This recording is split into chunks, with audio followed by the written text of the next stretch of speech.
Percy Jackson was a young adult series, and technically speaking, with Rick Riordan's current ethic of continuing to release Percy Jackson books until the end of time, I suppose it will continue to be a young adult series of books until well after today's young adults are no longer young adults. It's about Perseus Jackson, the son of Poseidon and one of the sweetest mothers in all of YA fiction. He goes on a magical summer camp journey full of bastard children of gods, and he goes on adventures with his satyr friend Grover, who is sort of like this series' version of Ron Weasley, and his other friend Annabeth Chase, who is sort of like Hermione Granger for this series, for anyone in our audience that ever saw a Harry Potter film. But whereas Harry Potter takes place in a magical world of magic, completely separate to the real world, bar a few little magical transitions, as we maybe take a flying car in book 2, and there's the whole let's go on the train station journey in, but really the two worlds are mostly completely separate. Percy Jackson's adventures take place in a modern world that monsters live in, where Medusa might be wearing sunglasses and selling garden sculptures, or where an army of monsters might be riding a cruise ship, or where Circe might sell people gummy vitamins, or whatever. The average human is, of course, blind to the reality of monsters and demigods by a sort of mist that makes it easy to sort of reinterpret things and see a bunch of terrifying 13-year-old psychopaths that run around decapitating people almost at random. But, of course, they aren't holding swords, they're clearly holding a knife, which is, sort of awkward or odd, really, in an age where one can buy swords at malls. You'd suppose it'd be something campy and weird, but hey, it's just a knife. That's not a hydra, that's 5 angry cops standing vaguely together in a sort of odd way. It's a little weird, but honestly, Percy Jackson works as a young adult series. And the first book is all about a quest to recover Zeus's stolen thunderbolt, and that's the reason for the whole Percy Jackson film thing being the lightning thief.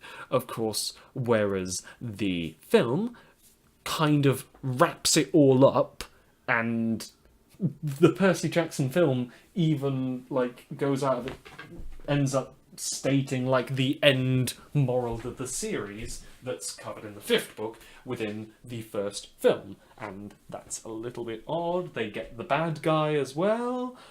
Whatever. That's odd, when of course the first book is, oh no, the villain was hidden the whole time and gets away. Well, in the film, of course, the villain got their comeuppance, good wins in a heroic final battle, rather than... I don't think the final battle in the first book is really that climactic. Anyway, combat in Percy Jackson really tended to be closer to old myths a lot of the time. It was more like the sort of Hercules slaying the Hydra sort of style, where it's like, oh no, its heads keep growing back. How do I counter that? I guess I could burn the heads so they can't grow back? Cool, that's a trick. And, of course, that happens a lot in Percy Jackson. It is this sort of mythological fighting, and then, of course, for some reason the books follow Percy Jackson becoming so tremendously more powerful that he kind of had to get nerfed for the sequel series. Anyway, Percy Jackson the film spares no expense in crafting a perfectly serviceable knife in the back to fans everywhere, and a perfectly serviceable film to young adult audiences who had no knowledge of the Percy Jackson films. And it's not quite a good film, but it's funny to look back at it now, what with Uma Thurman as Medusa in a one-scene fight, and a few minutes of Lady Gaga's poker face playing in the silliest scene of the film, set in a Las Vegas casino where our dubiously old characters get caught up eating lotus flowers in a sort of drug trip sequence and getting high off of them. And, I really don't quite get that the satyr's meant to be a teenager in this one. It's a silly and dated movie. What a silly and dated movie that kind of perfectly fit the tone of the books, I think. As... well, I don't think you could say that in front of a Percy Jackson fan and get away with it. But I was a preteen boy once. I was a fan of the Percy Jackson books. I was reading them all as I crossed the states in the back of a van, and I was really looking forwards to seeing it all on the big screen, and I should have known better. Percy Jackson was always camp and silly. No adaptation could have gone too well, not even if he was a teenager instead of being weirdly old in the film adaptation. And yes, the adaptation changes things, but in the book, Percy's quest is to get to the underworld, and he just sort of picks up his magic escape from the underworld stuff along the way, without even knowing it too well. In the film, his quest is, of course, to find the escape from the underworld stuff, then go to the underworld, then get his mother back, then get the lightning bolt, and then muck about a bit along the way and fight hydras wherever.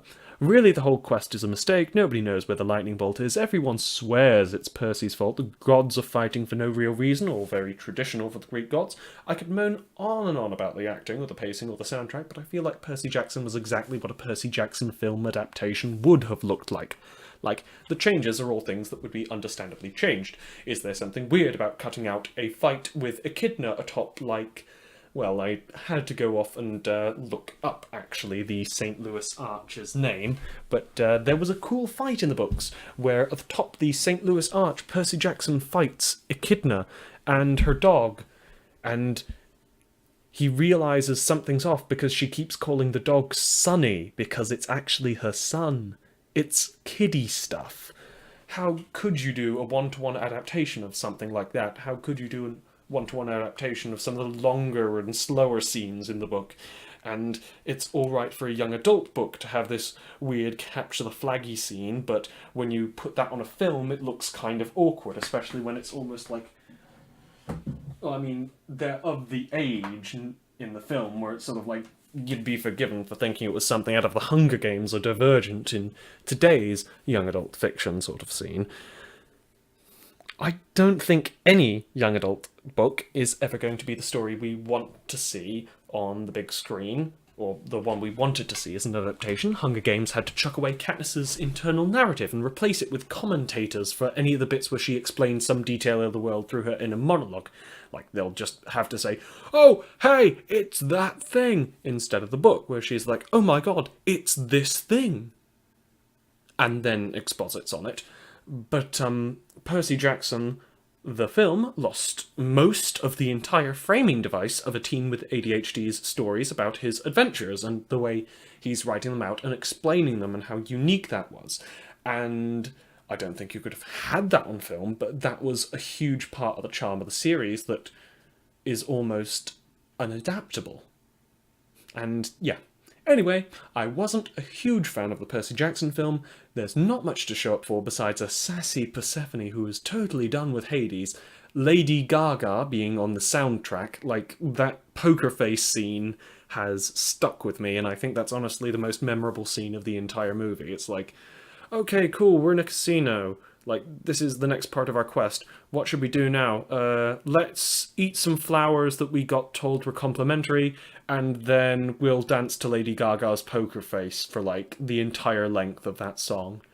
And, of course, Uma Thurman's take on Medusa.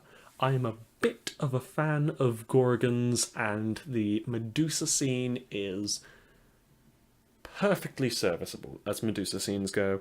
But, I mean, really, when you've got to compete with, like, 2 Clash of the Titans films for, like, best scene where somebody fights a Medusa, it's gonna be a hard sell when it's a couple of awkward kids in a statue store. I think, like, one of those little roadside things in the States where people sell garden wares.